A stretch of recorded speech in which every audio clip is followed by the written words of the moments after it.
بنگلہ دیش میں حسینہ واجد کی 2008 سے جاری حکومت کا خاتمہ طلباء کے ہاتھوں اس طرح ہوا ہے کہ انہیں اپنی جان کے لالے پڑ گئے اور اپنی رہائش گاہ سے چاپر کے ذریعے بھارت بھاگنا پڑا اور پی ایم شپ سے ریزائن کرنا پڑا۔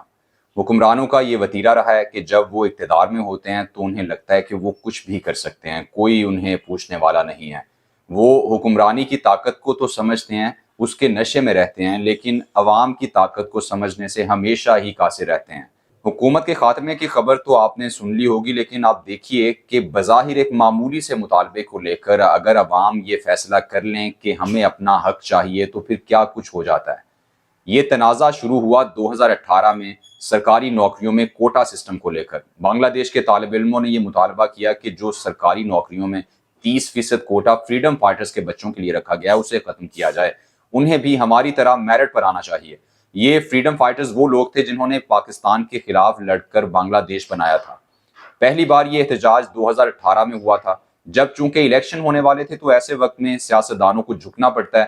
تو یہ کوٹا سسٹم ختم کر دیا گیا، جس کے بعد احتجاج بھی ختم ہو گیا۔ اب اس سال 1 جولائی کو دوبارہ کوٹا سسٹم بحال کر دیا گیا، کیونکہ 5 جون کو ہائی کورٹ کا فیصلہ آتا ہے کہ فریڈم فائٹرز کے لیے جو نوکریوں میں کوٹا سسٹم رکھا گیا تھا 30%، اسے بحال کیا جائے، جس کے بعد 14 جولائی کو طلباء کی جانب سے احتجاج شروع ہوا۔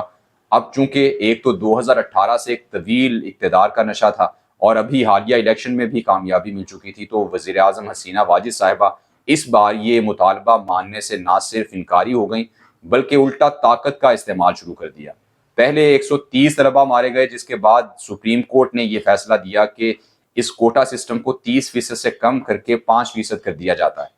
اس کے باوجود بھی یہ احتجاج اس لیے ختم نہ ہوا کہ طلباء کی جانب سے یہ مطالبہ کیا جا رہا تھا کہ ان کے جو لوگ گرفتار کیے گئے ہیں وہ رہا کیے جائیں، اور جتنے طلباء مارے گئے ہیں وہ ہوم منسٹر جس کے کہنے پر یہ ساری کارروائی ہوئی ہے وہ استعفیٰ دے اور حسینہ واجد کے استعفے کا بھی مطالبہ کرتے رہے۔ لیکن حکومت نے پھر عوام کی اس مہم کو مس کیلکولیٹ کیا اور مظاہرین کو دہشت گرد قرار دے کر طاقت کا استعمال کرنے پر فوکس کیا۔ کل صرف ایک دن میں ہی 95 طلباء مارے گئے تھے۔ ان سارے ہنگاموں میں 350 سے زائد طلباء مارے گئے۔